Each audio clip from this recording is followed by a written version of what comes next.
Hey everyone, it's Astraea, and it is almost the 1 year anniversary of my YouTube channel. But in all that time, I have not made a single introduction video or long form video. Everything I've done up to this point has been YouTube shorts. And so today we are going to do the thing that I set out to do from the very beginning, which is just have an unfiltered, unedited conversation about art with you guys. I kind of want to take this time to reflect over the last year, what I've learned, and where I'm hoping to take the channel in the future. So before we get started, I just wanted to share with you a couple of the things that you'll be seeing. So I'm working on two pieces. One, it was kind of like a warm-up piece. I started it way back in 2022 and then left it alone for a good 4 years, I think. And then I worked on it a little bit more earlier this year before I had to take a hiatus from art just for a few months this time. And then I figured, since today is all about reflecting and circling back, why not finish that piece as my warm-up? And so this second piece that I'm working on is something that I was really excited about, but also daunted by. I've been kind of on this kick of abstract art that I then transform into some kind of a portrait or a more representative drawing of some kind. So yeah, you'll get to see where that's going as I talk. Like I said, this will be unscripted and unedited, at risk of being kind of boring. I apologize in advance if you're just snooze fest over there. But I want to say this. When I started my channel, I was working with a certain kind of framework in mind. If you are my age or maybe younger, I will not be sharing my age, but just you can guess. You are probably very familiar with what it's like to be an artist or a creative in the social media era. You probably recognize the very curated feeds, the desire to appeal to the algorithm of whatever platform you're on. And you might aspire to what some of your favorite artists and creators on social media have done and succeeded with in the past. I am very much like you in that regard. And so when I started my channel, I was thinking, I'm going to brand it this way, and I'm going to schedule my posts like this, and I'm going to batch create, and I'm going to da da da da. And that's all well and good. There's nothing wrong with any of those things, but I realized very quickly that that doesn't work for who I am as a person or as a creative. I won't belabor the point for too long, but as you can imagine, there came a point where I was trying to do all of these challenges, and I was trying to post every day, and I was trying to make different kinds of content. There came a point where real life made it hard to hold on to content creation in that way, right? And I had to take a several month hiatus from art making. And in that time, I was largely away from social media, and it gave me the chance to reflect on my relationship with these different platforms. And I have kind of decided that, and I think a lot of other people are coming to similar conclusions, especially now, that your experience on social media very much is what you make it.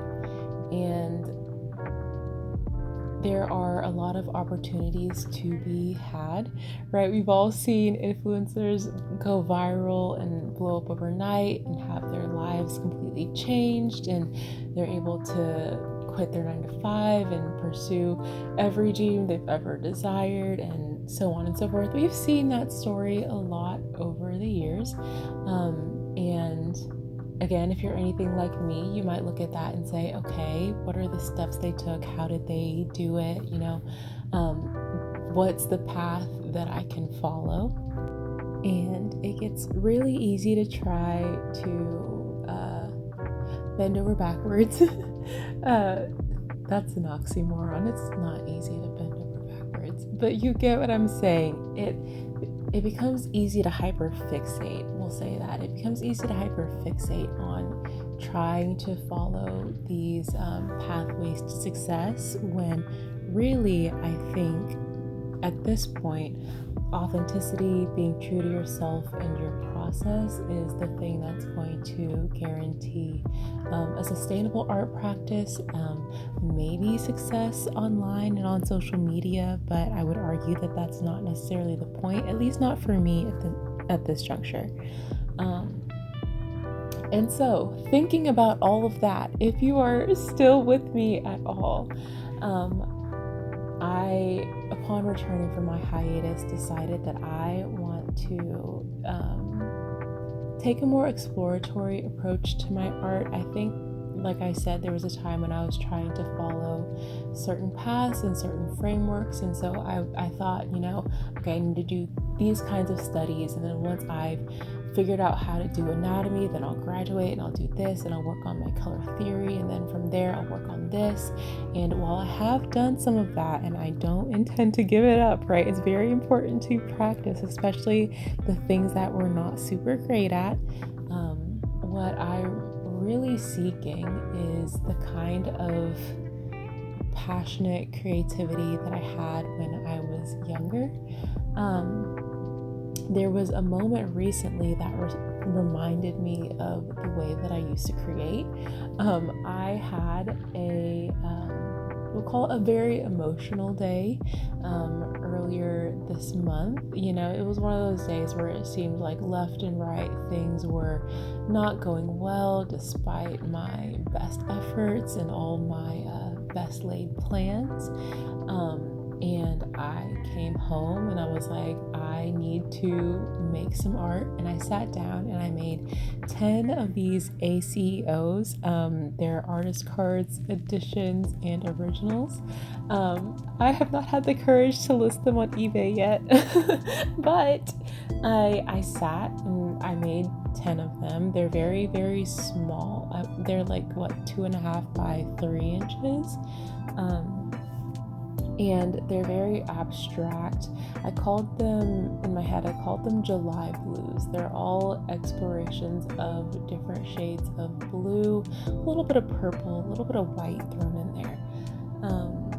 But I spent about an hour on that, and when I was done, I felt so refreshed and reminded of why I loved making art as a child to begin with.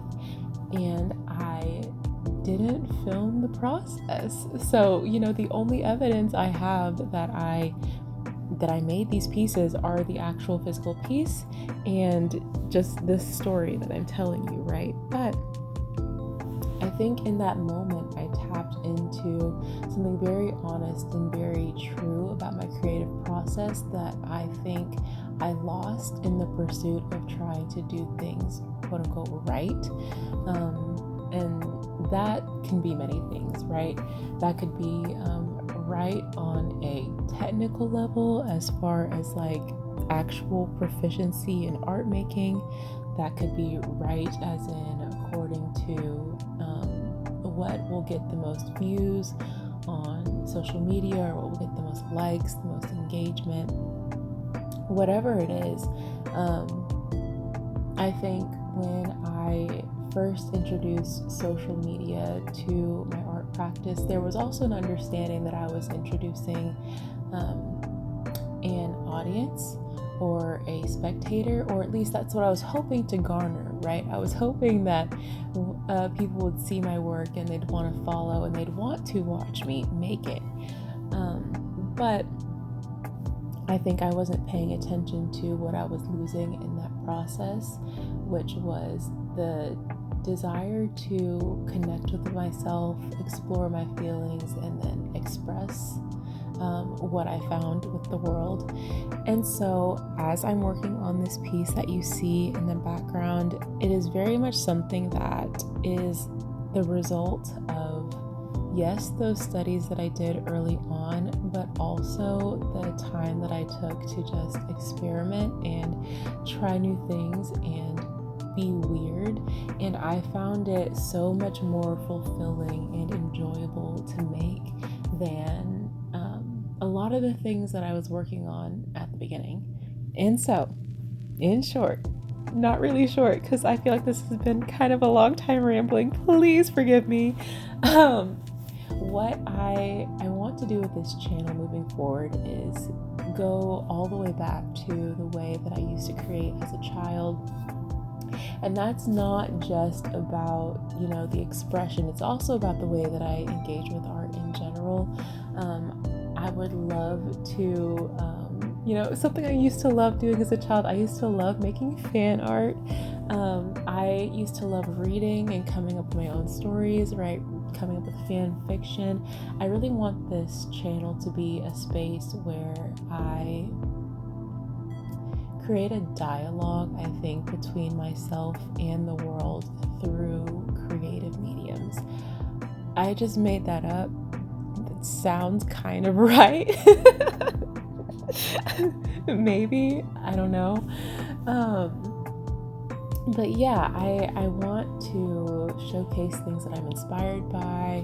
I want to maybe dive deeper into the things that aren't so literal, that aren't so easy to fit into a mold or a framework. And I want to do it in a way where, yes, I'm cognizant of an audience, right? Like I am talking to a camera as if I'm talking to you guys, because I guess in a way I am. But at the same time, I want to do it in a way that's true to myself. And yeah, I don't know, I'm rambling. I hope you like it. If you watched all the way to the end, this video without any cuts or skips, kudos to you. Yeah, tell me, gosh, what should my little engagement bait question be? Tell me which painting you liked more. Do you like my warm-up painting, or do you like my portrait? Okay, bye.